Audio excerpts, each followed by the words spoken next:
They said a samurai was born twice, once from his mother's body, and once from his own fear.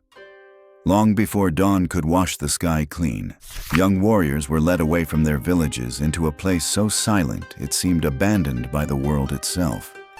It was a barren stretch of earth, untouched by footsteps, where the wind thinned into a whisper and even the birds refused to cross its boundary. The elders called it the Field of Shadows, a land where courage was not proven, but forged. Here, no enemy waited with steel. The only adversary was the trembling presence inside one's own chest. Under a moon that looked pale with dread, each warrior knelt upon the cold dirt. He closed his eyes. He inhaled once. Slowly, as if preparing to meet a version of himself he had spent his whole life avoiding. The ritual demanded stillness, but inside him rose a storm, a wild, silent earthquake of doubt, memory, and ego, all fighting for control. The elders taught that a man does not become fearless by erasing fear, but by walking straight into its mouth until everything unnecessary burns away. Some boys returned from this ritual with eyes that had aged 10 years overnight. Others never returned at all, but those who survived carried a calm so heavy, even veterans stepped aside when they passed. This is the story of that ritual, the scariest discipline a samurai was ever asked to endure. If this lesson echoes in your heart, stay and walk the path with us. He arrived before the sun did. The ground beneath his sandals was dry and cracked, as if even the rain had once come here, felt something it could not name, and decided never to return. All around him stretched the Field of Shadows, a wide, hollow silence framed by crooked pines and a line of old wooden stakes, half buried in the earth like forgotten gravestones. No banners, no drums, no opponents. Only a strip of dark soil that generations of samurai had walked into, and fewer had walked out of. He rested his hand on the hilt of his sword, expecting the familiar comfort of steel. Instead, it felt strangely foreign, like a locked drawer he was suddenly afraid to open. The stories he'd heard as a child surfaced, boys who entered brave and left with eyes that never quite came back. The wind did not move. Only his heartbeat did. He stepped forward, and the silence tightened around him like a noose. Even the crunch of his footsteps sounded intrusive, as if the ground itself resented being disturbed. Halfway in, a strange sensation rose through his spine, the feeling of being watched by something that had no eyes. It wasn't a presence he could name, but an old, lingering awareness left behind by every warrior who had once stood trembling where he now stood. His breath grew louder, not because the air was thin, but because doubt was beginning to surface, first as flickers, then as voices. You are not ready. You are not enough. You will fail this path like the ones buried beneath your feet. He tried to steady himself, but the Field of Shadows was crafted for this very unraveling. The elders believed that fear did not originate from danger.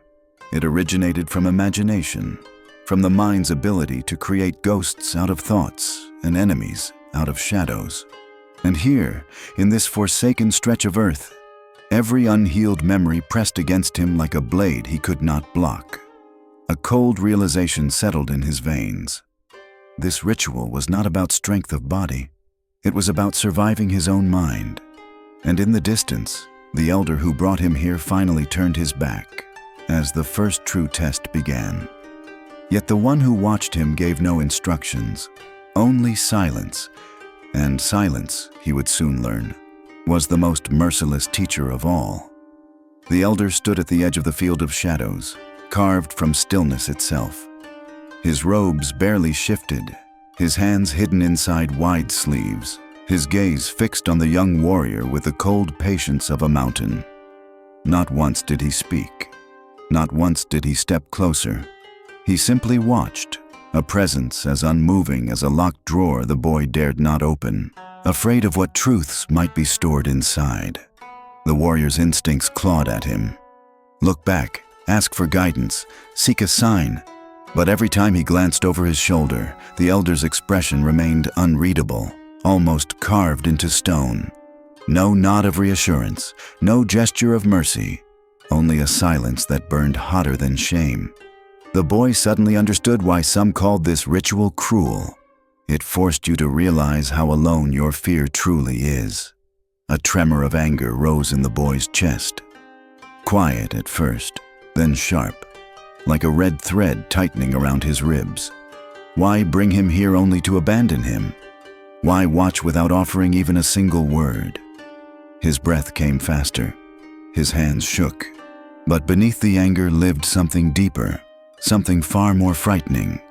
The truth that he did not trust himself without another voice guiding him. The elder's silence exposed that weakness with surgical precision. Samurai believe that the moment a man depends on reassurance, his spirit fractures. Fear multiplies when another hand tries to carry it. And so the elder held his tongue, allowing the boy to confront the trembling ego he had never learned to stand without. In the stillness, something shifted, not in the elder, but in the boy.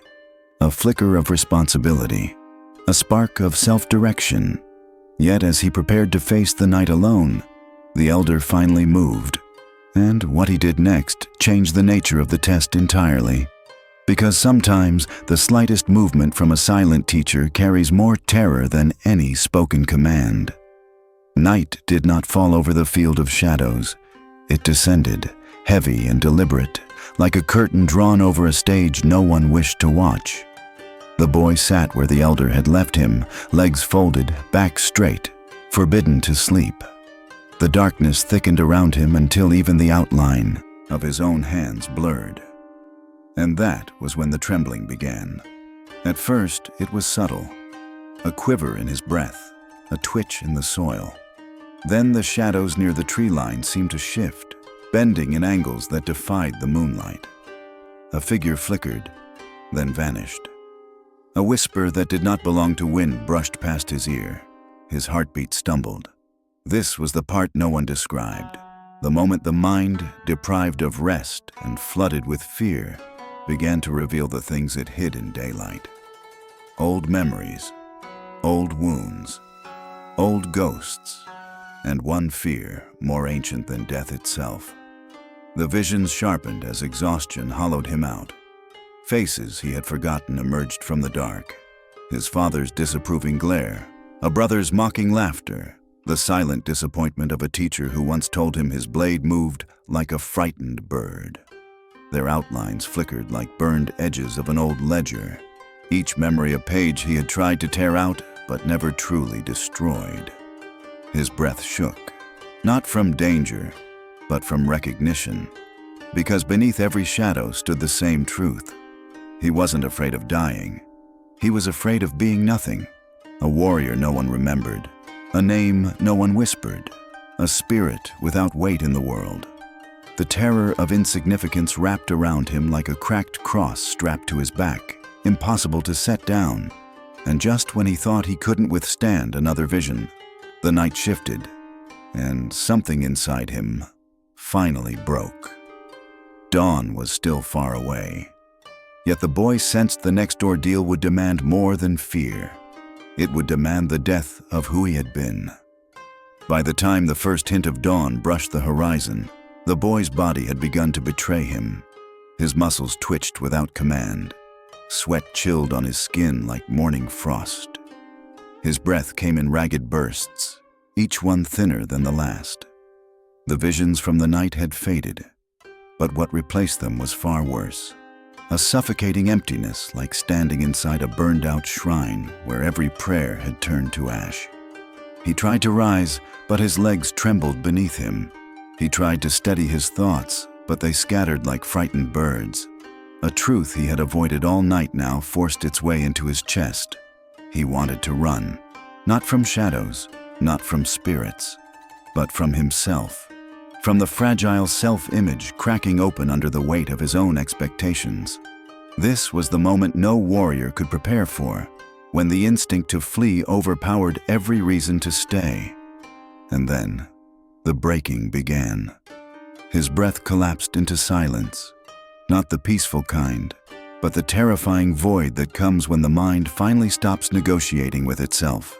No voices, no memories, no arguments, just a hollow stillness, stretching wide inside him like a doorway he feared to step through. This was the place the elders spoke of in whispers, the point where the ego shatters so completely that a man meets whatever remains beneath it. His hands no longer shook, his fear no longer screamed. Even his exhaustion felt distant, like something happening to someone else. In this strange emptiness, every burden he carried, every insult, every expectation, every desperate need to be admired, fell away as if sliced from a fraying rope. For the first time, he understood why the ritual demanded such brutality. A warrior cannot be fearless if he is still protecting a fragile self. And just as dawn finally crested the hills, a deeper truth stirred. The silence inside him was not his enemy, but his teacher. But rising from this silence would require a new kind of strength, one he had never imagined he possessed. When the boy finally rose, the earth beneath him felt different, lighter, as if it no longer demanded anything from him. His legs were weak, but his spirit stood taller than it ever had. The shadows that once taunted him now seemed ordinary, like ink stains fading from an old ledger. Even the cold air touched him differently, no longer a threat, but a silent companion. The elder watched him approach, offering neither praise nor warmth. Yet in that single, unmoving gaze, the boy sensed something shift, an acknowledgement carved not in words, but in presence. No ceremony, no announcement, just a quiet nod, subtle as a cracked seal being lifted from a forgotten drawer. As he walked across the field of shadows, the world appeared sharper. The rustle of pines sounded calmer. His breath fell into a steady rhythm. For the first time, he understood. Courage was not a roar, but a settling of mind, a settling of spirit.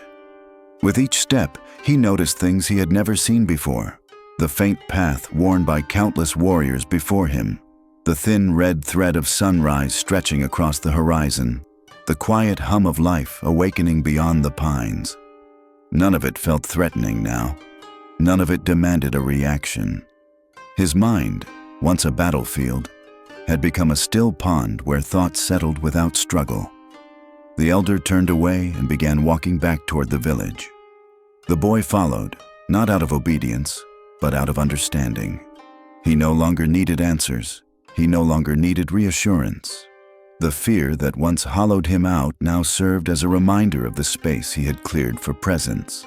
Strength, he realized, was not built by eliminating fear, but by learning to stand unmoved while it passed through him. And as they neared the village gates, a question formed. Quiet, uninvited, and unsettling. If fear could dissolve like this, what else inside him was waiting to be stripped away? The next lesson would not ask him to face fear, but something far more difficult. Himself. The village greeted him with ordinary sounds. Buckets striking wells, doors sliding open, crows calling from the rooftops. Yet nothing felt ordinary anymore. The field of shadows had followed him home, not as a memory, but as a quiet chamber inside his chest, a place he could step into whenever life began to tremble again. In the days that followed, he noticed it awakening at unexpected moments, when sparring partners struck harder than expected, when elders corrected him in front of others, when a careless insult stung sharper than any blade. Before the ritual, these moments would have ignited panic or shame. Now they stirred something different. An awareness, a pause, a stillness that rose like a burned ledger revealing the truth beneath the ash. It wasn't that fear vanished. It was that he no longer collapsed beneath its weight. He could see it, feel it, hold it. And in holding it, he became larger than it.